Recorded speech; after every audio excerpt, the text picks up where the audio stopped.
स्वागत है आप सभी का आपके अपने YouTube channel Azamgarh study material में। आज हम लोग कक्षा 12 गणित में अध्याय 1 संबंध एवं फलन में आगे प्रश्नावली 1.3 को हल करने के लिए ऊपर चर्चा करेंगे।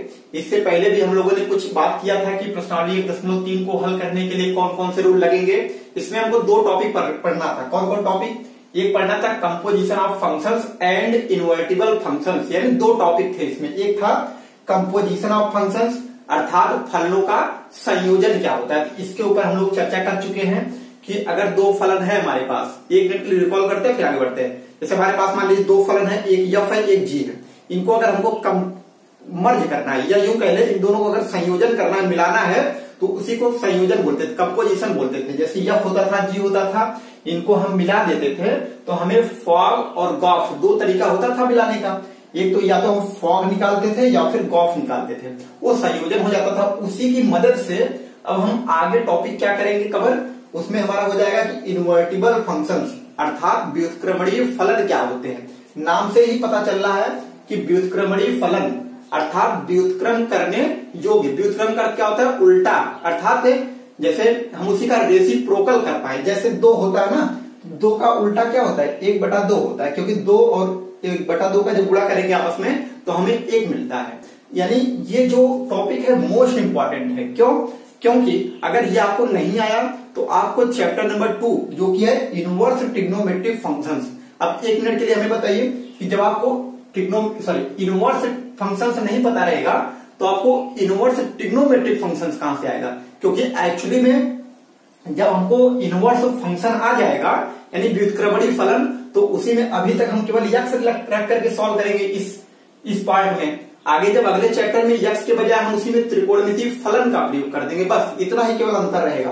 तो आपको अगर ये आ गया कि इनवर्टिबल फंक्शंस क्या होते हैं, कैसे हम देखते हैं, अगर ये आपको आ गया तो इसके बाद वाला चैप्टर जो है उसको समझने में कोई दिक्कत नहीं हो, क्योंकि कुछ नहीं करना होगा उसमें, केवल हमको पता ही होगा प्रांत क्या होता है, परिसर क्या होता है।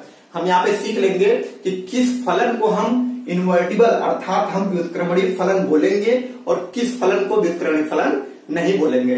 और हम सीखेंगे कि अगर कोई फलन व्युत्क्रमणीय फलन है तो वो कैसा फलन होगा। क्लियर? चलिए तो चर्चा करते हैं, हम स्टार्ट करते हैं। सबसे पहले कि व्युत्क्रमणीय फलन, तो ये जान लीजिए कि सबसे इंपॉर्टेंट है। अभी तक जो हम जितना पढ़े हैं बैकग्राउंड सभी का प्रयोग करके हम ये देखेंगे, क्योंकि अभी तक हमारा न्यू था, बेसिक था। उतना पढ़ने के फॉग गॉफ जो पढ़े थे उन सभी का यूज इसमें है। क्लियर? चलिए तो हम आगे बढ़ते हैं। तो देखिए इनवर्टिबल फंक्शंस हिंदी में कहते हैं व्युत्क्रमणीय फलन। क्लियर? नाम क्या हो गया? व्युत्क्रमणीय फलन का मतलब व्युत्क्रम करने योग्य, यानी जिसका व्युत्क्रम कर सके। व्युत्क्रम मतलब उल्टा। ओके आगे बढ़ते हैं। तो देखिए और यहां से भी देख सकते हैं कि इनवर्टिबल मतलब इनवर्स करने योग्य। इनवर्टिबल मतलब इनवर्स करने योग्य हो, फंक्शन माने फलन। तो देखिए फलन F from X to Y, पहले हम बुक का लैंग्वेज समझते हैं, फिर उसके बाद हम आपको एग्जांपल से एकदम समझाएंगे, तुरंत आ जाएगा। तो देखिए फलन F from X to Y, यानी कोई फलन है यफ, उसका डोमेन अर्थात प्रांत क्या है? यक्स है, और उसका जो रेंज है अर्थात परिसर वो हमारा वाई है। इतना ये अगर लिखा हुआ कहीं पे हम इससे ये समझ जाते हैं कि फलन का जो प्रांत है वो यक्स है और जो इसका परिसर है वो वाई है। चलिए आगे बढ़ते हैं। यानी कोई फलन हमारे पास यफ है और इसका प्रांत यक्स है और परिसर वाई है, इससे ये पता चल जाता है। आगे क्या है कि व्युत्क्रमणीय कहलाता है, अर्थात कोई फलन F from X to Y व्युत्क्रमणीय कहलाता है यदि एक फलन G from Y to X, यानी कोई एक ऐसा फलन G from Y to X अस्तित्व में आ जाए। देखिए एक फलन G from Y to X का अस्तित्व इस प्रकार है कि इसका मतलब कोई हमारे पास F from X to Y दिया गया है कोई फलन, तो हम एक ऐसा फलन पा जाए कि जिसके प्रांत और परिसर आपस में बदले हुए हों। अर्थात जैसे हमारे पास यफ है, इसका प्रांत यक्स है, परिसर वाई है, तो हमारे पास कोई एक ऐसा फलन मिल जाए जिसका जो ये प्रांत है उसका वो परिसर हो और इसका जो परिसर है उसका प्रांत हो। देख सकते हैं कि कोई फलन जी हमारे पास, इसका जो प्रांत था इसका परिसर हो गया है और इसका जो परिसर था इसका प्रांत हो गया है। क्लियर? यानी कोई फलन हमारे पास यफ है, क्लियर, इसका इनवर्स तभी अस्तित्व में होगा जब ऐसा कोई फलन हो जो उसका प्रांत हो परिसर हो जाए और उसका जो परिसर उसका प्रांत हो। यानी इनवर्स मतलब ये उल्टा हो जाएगा, यानी यक्स यहां चला जाएगा और वाई यहां आ जाएगा। क्लियर? इसका मतलब कोई फलन ऐसा जी है हमारे पास जिसका प्रांत y हो गया है और परिसर क्या हो गया, x हो गया। क्लियर। और एक्चुअली में ये देखिए इसी का उल्टा है जस्ट, यहाँ परिसर x था जिसका प्रांत हो, सॉरी इसका प्रांत x था जिसका परिसर हो गया x। यहाँ पे देखिए इसका परिसर y है जिसका देखिए प्रांत y हो गया। क्लियर। चलिए, का अस्तित्व इस प्रकार है कि गॉफ है, यानी हम क्या करेंगे, गॉफ निकालें और क्या मिल जाए, आई एक्स मिल जाए। अब आई एक्स क्या है, हम इससे पहले भी देखे थे आई एक्स क्या होता है, लेकिन यहाँ पे भी देख लेते हैं कि गॉफ बराबर आई एक्स, मतलब आइडेंटिटी फंक्शन आ जाए। मतलब अगर हम गॉफ निकालें, यफ का मान जो रखेंगे इसके प्रांत से उठा करके वही हमें मिलता चला जाए। जैसे हम गॉफ 1 निकालें तो हमें 1 ही मिल जाए, गॉफ 2 निकालें तो हमें 2 ही मिल जाए, उसी को कहते हैं आइडेंटिटी फंक्शन। यानी गॉफ निकालें वो आई एक्स के बराबर हो जाए तथा फॉग निकालें वो आई वाई के बराबर हो जाए। क्यों? क्योंकि यहाँ पे जी का जो प्रांत होगा क्या होगा, वाई होगा ना। देखिए गॉफ है, यफ पे खत्म हो रहा है, यफ का जो मान रखेंगे वो एक्स से रखेंगे। और देखिए गॉफ है, सॉरी फॉग है ना, यहाँ पे जी खत्म हुआ, जी का जो प्रांत होगा वो देखिए वाई है, इस वजह से वाई आना चाहिए। क्लियर। चलिए, फलन जी को फलन यफ का प्रतिलोम कहते हैं। मतलब अगर ऐसा कंडीशन सेटिस्फाई कर गया तो इस जी को हम यफ का प्रतिलोम कहते हैं, अर्थात इनवर्स कहते हैं। क्लियर। और इसे हम प्रतीक यफ इनवर्स, इसे क्या पढ़ते हैं, यफ इनवर्स द्वारा प्रकट करते हैं। क्या यहां समझे हम लोग, हम यहां से ये समझे कि अगर कोई फलन यफ है, अगर कोई फलन, एक लाइन में समझते हैं कि अगर कोई फलन यफ है हमारे पास और उसका प्रांत यक्स है और उसका परिसर y है, यानी कोई फलन है F from x to y, ये इनवर्स इसका अगर तभी कहलाएगा जब ऐसा कोई फलन हमारे पास मिल जाए g और उसी का उल्टा, यानी अभी तक x टू y था अब y टू x हो जाए। यानी किसी कोई फलन है हमारे पास f from x to y और कोई ऐसा फलन अस्तित्व में आ जाए वो g from y to x हो। क्लियर। इतना अस्तित्व में आ जाए और कौन सा कंडीशन सेटिस्फाई कर जाए, तो आ जाए कि अगर हमें गॉफ निकाले हो आई एक्स के बराबर आ जाए और फॉग निकाले हो आई वाई के बराबर आ जाए। बस इतना ही काम करना है हमें, यानी हम गॉफ निकाल लेंगे और फॉग निकालेंगे, क्योंकि अभी हम लोग जो गॉफ फॉग निकालेंगे उसका कुछ काम भी होना चाहिए ना। अभी हम लोग गॉफ फॉग केवल निकाले, हमें ये नहीं पता था कि हम क्यों निकाल रहे हैं। कुछ लोगों के माइंड में आया भी होगा, ऑब्वियसली भी है कि आना भी चाहिए ना कि हम कोई काम कर रहे हैं, 2 धन 2 बराबर 4, तो ऐसा हम क्यों कर रहे हैं, हमें कुछ मालूम होना चाहिए ना कि हम जब गुणा करना सीखे, गिनती करना सीखे तो उसका कुछ काम होना चाहिए, किस लिए ऐसा किए। तो वही हम फॉग और गॉफ क्यों निकाले, फिर इसीलिए निकाले कि इसका इनवर्स निकालने में इसकी क्या पड़ेगी, आवश्यकता पड़ेगी। इसी वजह से हम फॉग और गॉफ निकालना सीखे हैं। तो क्या समझ में आया, यहां से केवल इतने लाइन हमको ये समझ में आया, कोई फलन यफ है, इसका inverse G from Y to X होगा, कब, जब एक्स टू वाई है। ये तभी होगा जब गॉफ निकालेंगे, फॉग निकालेंगे, ये कंडीशन को सेटिस्फाई कर जाए।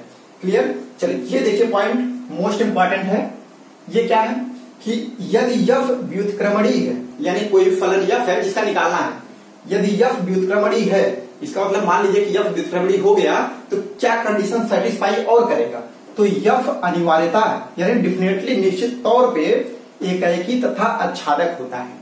मतलब यदि कोई फलन हमारा इनवर्स है अर्थात इन्वर्टिबल, ऐसे बोलिए, यदि कोई फलन है वो कैसा है, इन्वर्टिबल है अर्थात व्युत्क्रमणीय है, तो निश्चित तौर पे वो एकाएकी तथा आच्छादक होगा। अभी हम ये भी देखते हैं क्यों ऐसा बोल रहा है। क्लियर। इसकी आवश्यकता क्यों है, क्यों ऐसा बोल रहा है कि अगर वो व्युत्क्रमणीय है तो ये अनिवार्यता एकाएकी तथा आच्छादक क्यों होगा।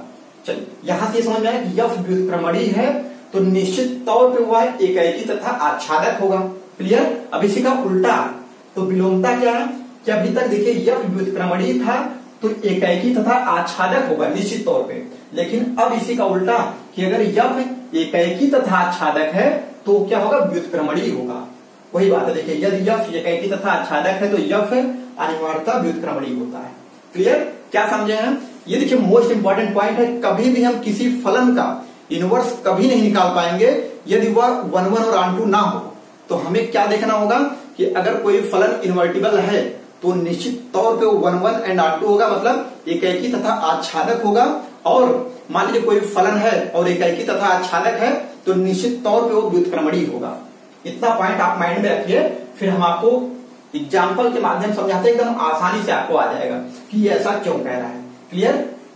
तो इतना अच्छे समझ लीजिए। अभी हम समझते हैं कि कोई फलन इन्वर्टिबल है तो 1 1 एंड ऑन2 अर्थात एकेकी तथा आच्छादक क्यों होगा? अनिवार्यता बोला है, निश्चित तौर पर होना चाहिए, तो ऐसा कंडीशन क्यों लगता है? और इसका विलोम भी देख लेंगे कि यदि यफ एकेकी तथा आच्छादक है तो हम कोई फलन लेंगे, उसको एकेकी तथा आच्छादक बना देंगे और देखेंगे क्या निश्चित तौर पे इसका इनवर्स निकल रहा है क्या। नीचे ही बोल रहा है ना कि अगर वो 1 1 एंड ऑन2 होगा अर्थात एकेकी तथा आच्छादक होगा तो निश्चित तौर पे वो व्युत्क्रमणीय भी होगा। ये देखो लाइन बोला है। तो एक काम करिए, आप इतना नोट करिए, केवल आप इतना माइंड में फीड करिए रहेगा। ये तो है ही कि यफ अगर x टू y, इसका उल्टा क्या होगा, g, यानी व्युत्क्रम जो होगा g y टू x हो जाएगा। x टू y हो रहा है तो y टू x होगा। क्लियर? और इसको हम किससे दिखाएंगे? यफ इनवर्स से दिखाएंगे व्युत्क्रम को। और यफ अगर क्या है हमारा व्युत्क्रमणीय है तो एकेकी तथा आच्छादक होगा, और एकेकी तथा आच्छादक है तो व्युत्क्रमणीय होगा। हम एग्जांपल से आपको समझाते हैं, ताकि काम करिए, इतना आप स्क्रीनशॉट लीजिए, नोट करिए, फिर हम आगे बढ़ते हैं। चलिए देखते हैं एग्जांपल नंबर 23। तो देखिए ये तो एग्जांपल है बुक का, तो हम एक काम कर लेते हैं, सबसे पहले हम इनवर्स ट्रिग्नोमेट्री का भी नहीं बात करेंगे, केवल इनवर्स फंक्शन की बात करेंगे। तो पहले हम समझ लेते हैं, क्योंकि हम क्या पढ़े हैं, हम ये पढ़े कोई फलन है, ये फलन इनवर्स तभी होगा जब ये 1 1 और ऑन2 बोथ हो। क्लियर? अर्थात कोई फलन हमारे पास मान लीजिए है, कोई ले लेते हैं, चलिए हम आपको डायग्राम समझाते हैं, ज्यादा अच्छा रहेगा, क्योंकि ये सब हम लोग पढ़ चुके हैं, कोई फलन कब होता है कब नहीं होता है, 1 1 क्या होता है, ऑन2 क्या होता है, यानी कि मिनिमम क्या होता है, यानी सभी को हम एकदम विस्तार से पढ़े हैं, तो ऐसे समझाएंगे तो आपको जल्दी आएगा। मान लीजिए कोई सेट ए है, ये कोई सेट बी है। क्लियर? ये कोई सेट ए है, ये बी है, और कोई फलन है यफ। चलिए तो इसके अंतर्गत हम कुछ अवयव ले लेते हैं। मान लीजिए हमारे पास है 1 2 3 4, और यहाँ पे 5 6 7 8। चलिए काम कर लेते हैं, हम लेते हैं कुछ और, 7 8 9, ज्यादा ले लेते हैं इससे। तो देखिए हम यहाँ पे ये देखेंगे, 1 मिनट के लिए आपको हम रिकॉल कराते हैं कि 1 1 क्या है, ऑन2 क्या है। नहीं तो हो सकता है कि आपको 1 1 और ऑन2 ही ना पता हो, इतना सब बताना बेकार हो जाएगा। तो 1 1 का मतलब क्या होता है कि सेट ए में जितने अवयव हैं सभी के अलग अलग अर्थात एक एक प्रतिबिंब आने चाहिए, यानी 1 का केवल 6, यानी ऐसा नहीं होना चाहिए। 1 का देखिए 6 आ गया तो हमको 2 का 6 नहीं होना चाहिए, यानी एक अवयव के एक प्रतिबिंब होने चाहिए, 2 अवयवों के एक प्रतिबिंब नहीं हो सकते, नहीं तो ये मेनी वन हो जाएगा अर्थात बहु एक हो जाएगा, तो हम उसका इनवर्स नहीं निकाल सकते हैं। अगर आप कहें तो ये भी हम बता दें कि ऐसा क्यों होता है, क्यों नहीं निकाल सकते हैं अगर मेनी वन हो जाएगा तो। चलिए उसको भी हम देख लेते हैं। तो सबसे पहले हम ये देखते हैं कि कोई फलन इनवर्स होने के लिए अर्थात व्युत्क्रमणीय होने के लिए क्या आवश्यक है, तो एकेकी आवश्यक है, अर्थात वह फलन एकेकी होना चाहिए और आच्छादक होना चाहिए। क्लियर? एकेकी मतलब 1 1 होना चाहिए, क्या होना चाहिए, 1 1, और आच्छादक मतलब ऑन2 होना चाहिए। यानी अगर 1 1 खाली है, ऑन2 नहीं है, तब भी इनवर्स नहीं निकलेगा, अगर ऑन2 है 1 1 नहीं है तब भी नहीं निकलेगा। तो दोनों कंडीशन सेटिस्फाई करना चाहिए, यानी कोई फलन होगा अगर ये है दोनों, तभी हम उसका इनवर्स निकाल पाएंगे, अदरवाइज वो पॉसिबल नहीं है। तो देखिए ये कोई फलन है, तो हम इसको एक काम कर लेते हैं, पहले हम 1 1 और ऑन2 नहीं बनाते हैं। क्लियर? तो हम देखते हैं क्या उसका इनवर्स संभव होगा नहीं होगा। तो देखिए पहले 1 1 देखते हैं, ये देखिए 1 का 6 है, ये 2 का 7 है, 3 का 8 है, 4 का 9। तो देखिए 1 1 हुआ कि नहीं, ऑफकोर्स 1 1 हुआ। क्यों? क्योंकि ए के अंतर्गत जितने अवयव हैं सभी के सेट बी में अलग अलग प्रतिबिंब आ रहे हैं, तो इस वजह से ये 1 1 हो गया। क्या ऑन2 है क्या ये, तो ऑन2 नहीं है। क्यों?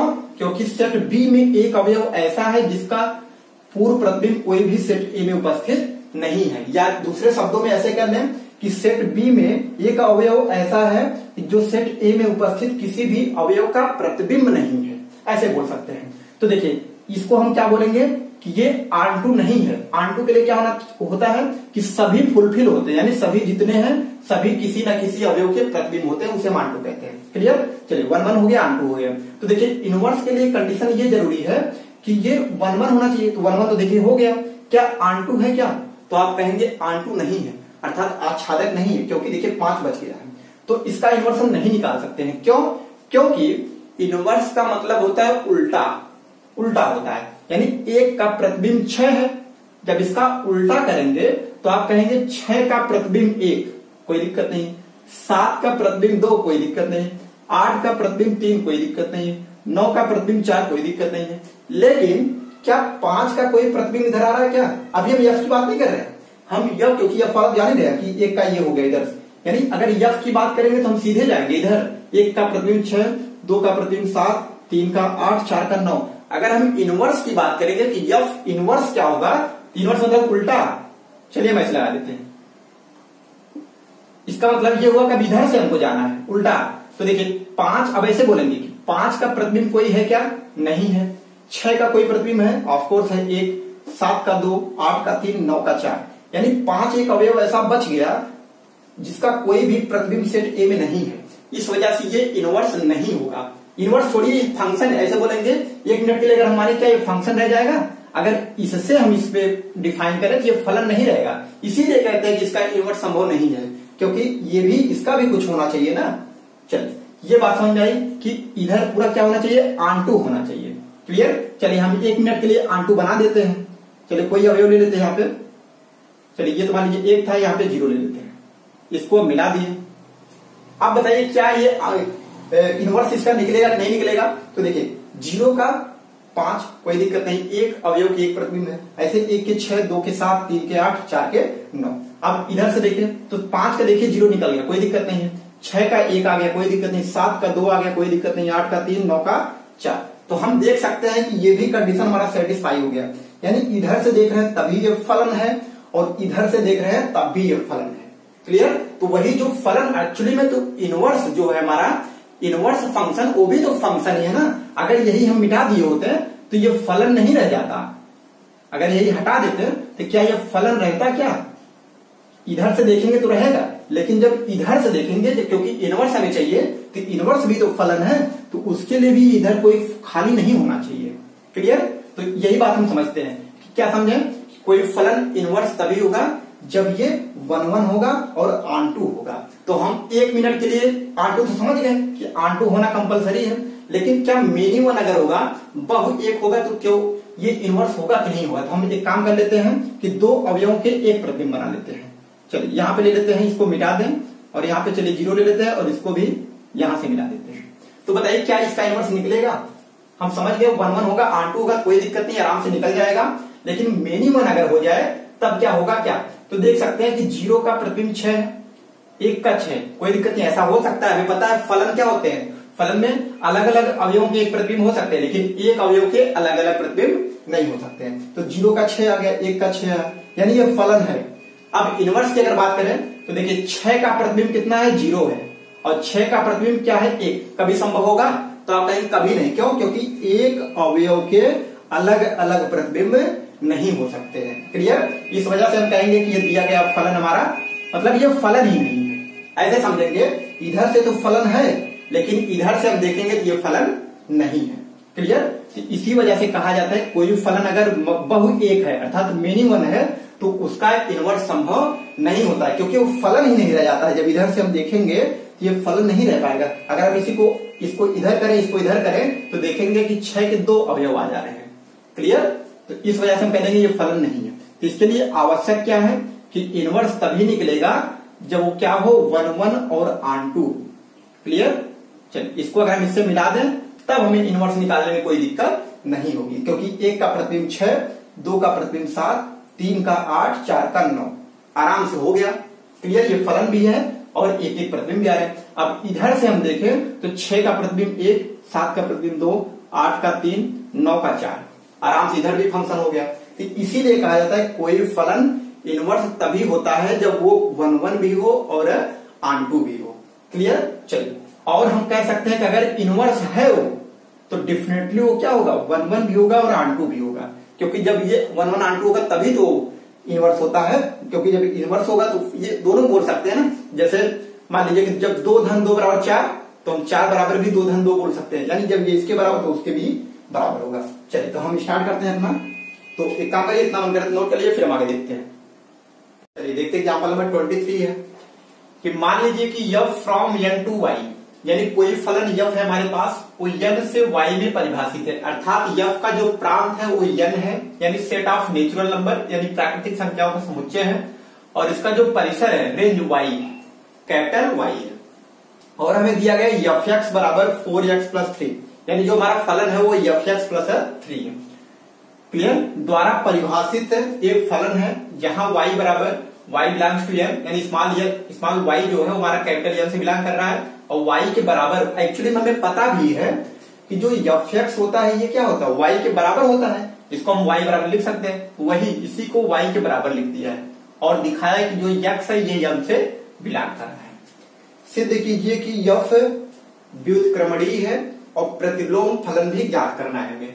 तो इसका मतलब सबसे पहले हमें सिद्ध करना है कि f क्या है, व्युत्क्रमणीय है। ओके, और इसका इनवर्स भी निकालना है। तो व्युत्क्रमणीय के लिए अब हमें यहाँ पे ये नहीं देखना है कि हम इसका फॉग के व्युत्क्रमणीय के लिए कंडीशन क्या हम पढ़े हैं कि वह फलन 1 और आंटू दोनों होना चाहिए, यानी 1 भी और आंटू रहेगा तभी हम उसको व्युत्क्रमणीय बोलेंगे।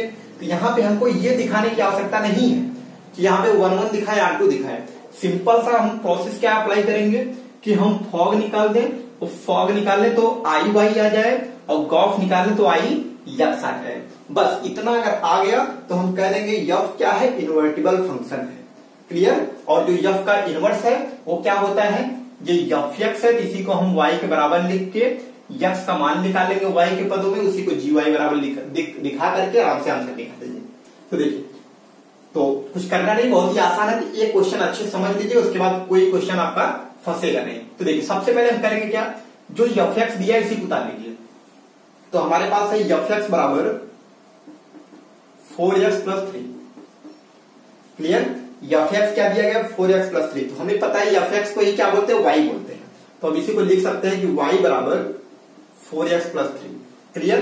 तो हम करेंगे क्या, यहां पे y का मान दिया गया x के पदों में, हम निकालेंगे x का मान y के पदों में, अर्थात y बराबर है, हम x के बराबर निकालेंगे। तो क्या कर सकते हैं, y इधर है, 3 को इधर कर दिए, हो जाएगा y माइनस 3 बराबर 4x।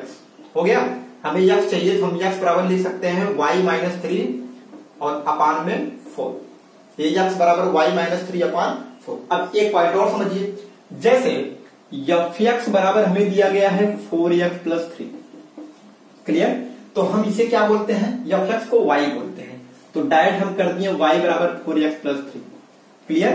तो देखिए, यानी y को हम एफ एक्स लिख सकते हैं, ये हमें पता है।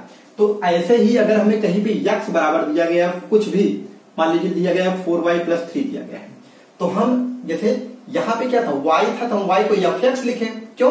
क्योंकि जो फलन है वो किसमें है, यक्स में है। तो देखिए सब यक्स है कि नहीं, इधर y कोई टर्म कोई नहीं है, तो इसी वजह से हम यफ किसके पदों में, यक्स के पदों में, इसे एफ एक्स लिखा है। लेकिन इधर किसके पदों में, तो y के पदों में, तो इसे हम चाहे तो यफ y लिख दें या फिर जी वाई लिख दें, क्योंकि यफ एक बार लिख चुके हैं। चलिए इसको हम जी बना देते हैं, तो जी वाई बराबर 4y प्लस 3 हो जाता है। कहने का अर्थ यह है कि अगर यक्स बराबर y के पदों में दिया गया है तो उसी यक्स को हम जी वाई के बराबर दिखा सकते हैं। बस इतना आप समझिए, अगर y बराबर है तो y को एफ एक्स लिखते हैं, अगर यक्स है तो यक्स को हम जी वाई दिखा देंगे। अगर यफ नहीं दिया गया तो यफ के ही पदों में दिखा सकते हैं। चलो, तो यक्स को हम क्या दिखा देंगे, इसे हम लिख सकते हैं जी, और किसमें है, y में है, तो y बराबर y माइनस 3 अपान 4। एक्चुअली में इस एफ एक्स का प्रतिलोम यही फलन ही हो जाएगा, जी वाई ही। लेकिन कब, जब ये हम गॉफ निकाले वो आई एक्स के बराबर आ जाए और फॉग निकाले वो आई वाई के बराबर आ जाए। बस अब दूसरा हमारा काम क्या है कि हम निकालें गॉफ निकाले वो किसके बराबर आ जाए, आई एक्स के बराबर। ऐसा क्यों, क्योंकि यफ क्या होता है, यफ हमारा कहां से कहां तक परिभाषित है, n से y में, तो इसका जो प्रांत है वो हमारा x होता है। यहाँ पे x हम चाहे लिखें या फिर x के बजाय यहाँ पे n दिया गया, तो हम चाहे तो n दिखा दें, कुछ भी लिखिए कोई दिक्कत नहीं। इसका अर्थ यह है कि हम जो भी f के प्रांत में रखेंगे, f1 रखें तो हमें क्या मिल जाए, 1 मिल जाए, 2 रखें तो 2 मिल जाए, यानी जो रखें वही हमें मिल जाए। इसी को आइडेंटिटी फंक्शन भी हम बोलते हैं, जो रखें वही मिल जाए। उसी को हम दिखा देते हैं कि आई एन से, आई मीन्स आइडेंटिटी, ये दिखा दें। और क्या दिखा दें, गॉफ हो गया, हम फॉग निकालें, फॉग यानी एफ और जी का कॉम्बिनेशन निकाले। तो देखिए जी है, जी का मतलब कहां से कहां तक परिभाषित होगा, एफ देखिए n से y है, तो जो जी होगा इसी का व्युत्क्रम है कि y से n में परिभाषित होगा, तो इसका प्रांत क्या होगा, y। तो इसका मतलब है कि गॉफ बराबर क्या आ जाए, आई वाई आ जाए। बस अब देखिए एक निकालते हैं, पहला इसको निकालना, इसको निकालना, देख लेते क्या आता है। तो देखिए हम कैसे गॉफ निकालते हैं, लिखेंगे गॉफ, फिर चूंकि यफ है तो हम यहाँ पे यक्स लिखेंगे, फिर जी ओ को हटाते हैं, फिर यहाँ पे लिखते हैं यफ एक्स। क्लियर? हम बताइए यफ एक्स का मान क्या है, तो यफ एक्स का मान है 4x + 3, यही रख दीजिए यफ एक्स यहाँ पे, ये हो जाएगा 4x + 3। क्लियर? देखिए जी था, जी रख लिए, ओ की जगह हम कोष्टक लगाते हैं, यफ एक्स जैसे है वैसे उतार लिए, फिर देखिए जी और यफ एक्स का मान क्या है 4x + 3। क्लियर? अब हमें बताइए कि जी एक्स बराबर क्या है, या जी वाई बराबर कुछ भी बोल सकते हैं, यानी जो फलन हमारा दिया गया है ये। तो देखिए जी टी बराबर t - 3/4, यानी जो भी निकालना है इसके जगह हम रख देंगे। तो ऐसे ही हमें जी 4x + 3 निकालना है, तो हम इसी y की जगह पे रख देंगे। तो y की जगह क्या हो जाएगा 4x + 3 और -3 तो पहले से है, अपान में 4। तो देख सकते हैं ये कैंसिल हो गया और 4 4 से कैंसिल हो जाएगा, बराबर कितना आ जाएगा यक्स। इसका मतलब है कि यही हमारा आ गया, यानी गॉफ हमारा जो यक्स रखें, देखिए यक्स रखे हैं और यक्स ही हमें प्राप्त हो गया।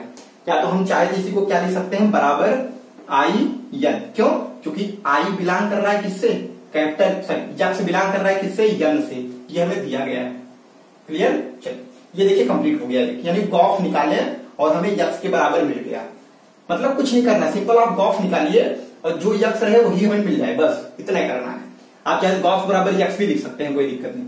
ऐसे इसके लिए अगर निकाले हम तो फॉग कैसे निकालते हैं, जैसे गॉफ निकाले तो लिखेंगे यफ, ओ को हटाएंगे ऐसे लिखेंगे, फिर जी यक्स लिख सकते हैं, या फिर चाहे तो आप इसको फॉग के लिए स्टेप और बढ़ा के लिखते हैं। फॉग है जिसका मतलब फॉग, और यहाँ पे जी किसमें होता है, वाई में, क्योंकि वाई से यन है ना, इसको हम वाई लिखेंगे।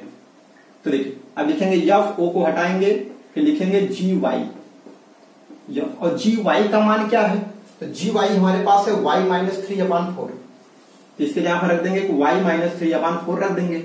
अब हमें बताइए कि यफ एक्स क्या है, तो यफ एक्स हमारे पास ये, तो हम यफ टी निकालते तो आता 4t + 3, ऐसे यफ y - 3/4 निकालेंगे तो जहां पे x है वहीं पे इतना रख देंगे, तो ये हो जाएगा 4 और x जहां पे हो जाएगा y - 3/4 और +3। अब यहां से देख सकते हैं 4 4 से कैंसिल और y - 3 + 3 ये भी कैंसिल, खाली कितना बचा y, ये लिखे, या फिर इसी को हम i y से दिखा सकते हैं। बस काम हो गया हमारा, हम ये निकालें, गॉफ निकालें, ये आ गया हमारा x के बराबर, ये y के बराबर हो गया। इसलिए कह सकते हैं, इसलिए जो यफ था इसी का तो हमें ये पता हो गया, ये व्युत्क्रमणीय फलन है। क्लियर? और हम लिख सकते हैं चाहे तो ऐसे कि इसलिए यफ क्या हमारा व्युत्क्रमणीय फलन, लिख लेते हैं, इसलिए यफ एक व्युत्क्रमणीय फलन है, व्युत्क्रमणीय फंक्शन है, यानी फलन है। तो देखिए हमें इसका इनवर्स भी निकालना था, देखिए प्रतिलोम फलन भी याद कीजिए, तो प्रतिलोम फलन को किससे दिखाते हैं, यफ इनवर्स से। यफ इनवर्स बराबर क्या होगा, यही जो हमारा जी वाई आया है, देखिए यही था ना, यफ एक्स था, इसी को हम टर्म निकाल दिए, यक्स का मान वाई के पदों में, ये जो जी वाई आ गया यही इनवर्स होता है। तो इसी को हम चाहे जी वाई के बराबर लिखे या फिर यफ इनवर्स लिख सकते हैं। चलिए जी वाई लिख लेते हैं, कोई दिक्कत नहीं, दोनों हम लिख लेते हैं। पहले हम लिख लेते हैं जी वाई बराबर ये y - 3/4 जी, ये हमारा आंसर हो जाएगा। हम चाहे ये इसका आंसर भी लिख सकते हैं ऐसे कि यफ का प्रतिलोम, आप ऐसे करके लिखिए या फिर ऐसे करके लिख सकते हैं, कोई दिक्कत नहीं, कि यफ इनवर्स बराबर कुछ नहीं, केवल आप जहां जहां पे y है आप कुछ भी रख सकते हैं, आप पूरा इंडिपेंडेंट है, कोई दिक्कत नहीं है इसके लिए कि y है ना, तो आप y को हटा दीजिए, आप y यहाँ पे x रख सकते हैं, क्योंकि यफ एक्स क्या है, यक्स के पदों में, इसका व्युत्क्रम भी यक्स भी निकाल दिए, तो आप चाहे तो लिख सकते हैं कि यक्स - 3/4, तब भी कोई दिक्कत नहीं है। या तो आप यही रख करके छोड़ दीजिए या फिर ये रखिए। ये हो गया हमारा क्वेश्चन कंप्लीट। चलिए इसको नोट कर लीजिए, ये क्वेश्चन और बताते हैं तो अच्छी समझ में आ जाएगा आपको। चलिए देखते हैं, उदाहरण नंबर 24 है कि मान लीजिए कि y बराबर n स्क्वायर, यानी y बराबर क्या है n स्क्वायर, और n क्या बिलोंग कर रहा है कैपिटल M से, यानी जो स्मॉल n है ये प्राकृतिक संख्याओं का समुच्चय है, यानी उन्हीं में से कोई एक है हमारा, यानी n क्या होगा, प्राकृतिक संख्याओं से बिलोंग करेगा, और ये सबसेट है किसका, कैपिटल n का। इसका मतलब n क्या है, उसी का एक पार्ट है, जैसे n तो पूरा इन्फिनिटी तक होगा, उसी में कुछ हो सकता है 1 2 3 4 5 या कुछ भी हो सकता है, उसमें मतलब नहीं, लेकिन उसी से कम रहेगा या उसी के बराबर। तो फलन f from n to y, कोई फलन है वो कहां से कहां तक परिभाषित है, तो n से लेकर y में, यानी f का जो प्रांत है वो n है और इसका जो परिसर है वो कैपिटल Y है। इतना हमको समझ में आता है एक लाइन से। जहां fn बराबर n स्क्वायर है, जैसे हमें अभी तक क्या दिया रहता था, fx दिया रहता था, लेकिन x के बजाय n दे दिया गया, fn बराबर n स्क्वायर, तो उससे हमें कोई दिक्कत नहीं है, चाहे x में दे, चाहे t में दे, चाहे n में दे, हमें जो प्रोसेस पता है, रूल पता है, उसी को फॉलो करके हम देखेंगे। तो जहां fn बराबर n स्क्वायर है, क्लियर, पर विचार कीजिए, सिद्ध कीजिए कि f व्युत्क्रमणीय है। हमें सिद्ध करना है कि f व्युत्क्रमणीय है, f का प्रतिलोम भी ज्ञात करना है। तो ये पुराना काम करेंगे हम कि हम क्या करेंगे, fn लिखेंगे, फिर fn जैसे fx होता अगर, तो fx हम y के बराबर लिखते हैं, वैसे हम fn को भी y के बराबर लिखेंगे। तुम लिखेंगे कि fn बराबर, ऐसे fn बराबर n स्क्वायर है, तो fn को ही क्या लिख देंगे, y के बराबर, fn को लिखेंगे y बराबर क्या हो जाएगा, n स्क्वायर। जैसे हम fx बराबर लिखते थे, जो भी हमारा होता था, फिर उसको हम y बराबर लिखते थे, जो आता था इधर, तो यहां से हम x का मान निकालते थे y के पदों में, ऐसे ही हम यहां से n का मान निकालेंगे y के पदों में, तो n बराबर क्या हो जाएगा, कर्णिम y, n बराबर क्या हो जाएगा, कर्णिम y हो जाएगा। तो देखिए n को ही क्या लिख सकते हैं हम, चाहे जैसे हम वहां पे x बराबर निकालते थे, जो हमको आता था y के पदों में, उसी को तो हम g लिखते थे ना, g, और किसमें है, y में, तो हम gy लिखते थे, ये हो जाएगा हमारा कर्णिम y। क्लियर। चलिए अब हम क्या करेंगे, हमें दिखाने के लिए कि ये व्युत्क्रमणीय है, तो हम फॉग निकालते हैं और गॉफ निकालते हैं। अगर हम निकालें कि गॉफ और यहां पे अब क्या लेंगे, चलिए गॉफ बराबर क्या मिल जाए हमें, आई और उसका प्रांत जो होता था किसका, f का, यहाँ पे f का प्रांत क्या है, कैपिटल N है, ये मिल जाए। कुछ नहीं करना, सिंपल सा, ये नहीं कि आप सोचिए क्या क्या बार बार n है कि x है क्या होगा, तो आप इतना समझिए कि जो f का प्रांत होगा वही होगा। अगर f x से y में परिभाषित है तो यहाँ पे x होगा, और अगर n से y में है तो कैपिटल N होगा, बस इतना समझिए। तो गॉफ बराबर आई n आ जाए, और क्या आ जाए, अगर हम फॉग निकाले और वो किसके बराबर आ जाए, तो बताइए g क्या होगा। तो g देखिए यहाँ पे जो हमारा g आएगा उसको कैसे परिभाषित होगा, चलिए यहाँ पे लिख देते हैं हम g, क्योंकि इसका रिवर्स होगा ना, प्रतिलोम, तो f का प्रतिलोम जो होगा उसका प्रांत y होगा और परिसर n होगा, यानी y टू n होगा, ये g क्या होगा, y टू n में परिभाषित होगा। तो देखिए इसका जो प्रांत होगा कैपिटल Y होगा, इसका मतलब क्या आना चाहिए, i y के बराबर आना चाहिए। क्लियर। चलिए हम निकालते हैं गॉफ। तो गॉफ क्या होगा, अगर ये कंडीशन सेटिस्फाई कर गया तो तुरंत कह देंगे यही हमारा जो gy है, यही हमारा क्या है, इनवर्स है किसका, इस f का। तो देखिए हम लिखेंगे कि गॉफ, फिर यहाँ पे क्या लगाते हैं, x लगाते हैं, चूंकि इधर x तो है नहीं, n है तो हम n लिख देते हैं, फिर हम g o को हटाएंगे, फिर f n लिखेंगे, जो रूल है वही लगाएंगे, g, फिर बताइए f n बराबर क्या है हमारे पास, तो f n बराबर है n स्क्वायर, यहीं पे रख दीजिए f n का मान n स्क्वायर। अब बताइए g y बराबर क्या है हमारे पास, तो g y बराबर, यानी g के पदों में क्या दिया गया है, तो g y बराबर कर्णिम y, अगर g t निकालेंगे तो कर्णिम t, ऐसे g n स्क्वायर निकालेंगे तो कर्णिम n स्क्वायर, कर्णिम n स्क्वायर आया क्या, देखिए n आ गया, हम n रखें और n हमको प्राप्त हो गया, इसी को हम लिख सकते हैं कैपिटल I n। क्लियर, एक काम हो गया। अगला क्या करेंगे, इसको हम निकालेंगे, तो हम लिखेंगे कि फॉग है, तो इसको हम फॉग निकाल रहे हैं ना, तो हम लिखेंगे फॉग, और चूंकि g है, g का प्रांत क्या है, इसका उल्टा n टू y है, तो y टू n यानी y है, यहाँ पे हम y लिख सकते हैं। क्लियर।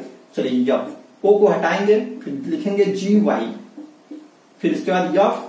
अब बताइए gy का मान क्या है, तो हम यहाँ पे निकाल चुके हैं कर्णिम y, जिसके जगह हम रख देंगे कर्णिम y। अब बताइए fx बराबर क्या है, तो हमें पता है कि fx या आप बोले fn बोले, कुछ भी बोले, यानी इस रूप वाला क्या है कि fn बराबर n स्क्वायर है, ft बराबर t स्क्वायर, ऐसे ही f कर्णिम y बराबर कर्णिम y होल स्क्वायर, जिसको हम लिख सकते हैं कर्णिम y होल स्क्वायर। कितना आ जाएगा, कर्णी का स्क्वायर होता है, कर्णी हट जाता है, हमें मालूम है सब, तो y आ जाएगा। देखिए y रखें, y मिल गया, या इसी को हम लिख सकते हैं कैपिटल I y।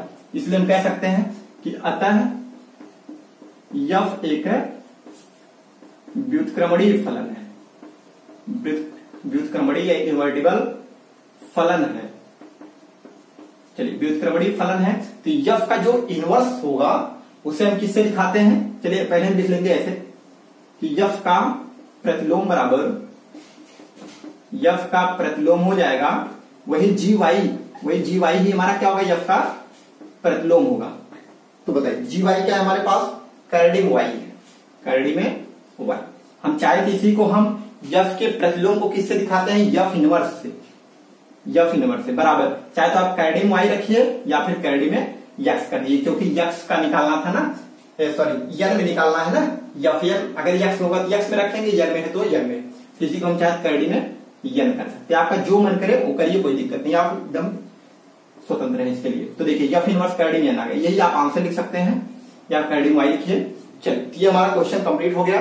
चलिए इसको नोट करिए, फिर हम अगला क्वेश्चन देखते हैं।